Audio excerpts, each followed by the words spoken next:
Sì, aqui na nostra mira é parte de somático, de nós é três departamentos na comida nós temos paciente na somático dormir.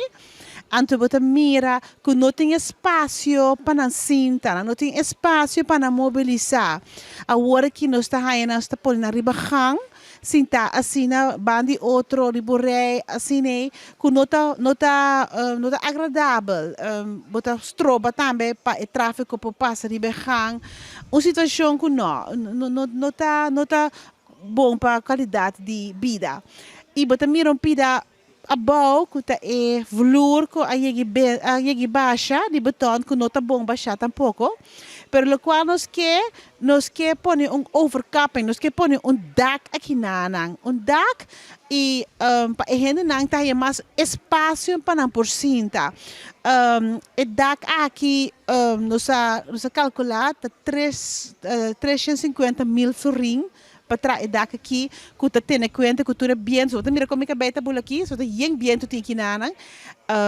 Então, com a água zero tá cai também para toda parte na e também se tem conta com ele.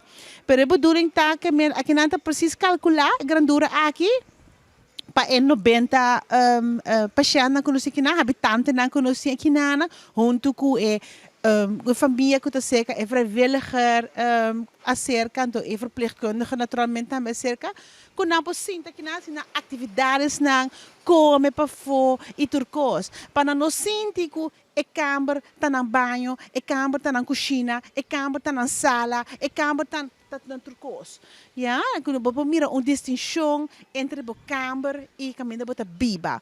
Então, ora eu me visitava também. Na minha se a kamer, caminho tem mais para gente dormir, bo privacidade, não te pensa que você receber como habitante outro caminho. Então, naturalmente tem conta que tem diferentes tipos de paciente que você sente o rolstoel recht. Per tem paciente mas sente o rolstoel que tem que mais dormir, que mais tem que mais espaço para não por cinta. Então, se está no sonho de embeteza para nós poder dar aqui a realizar.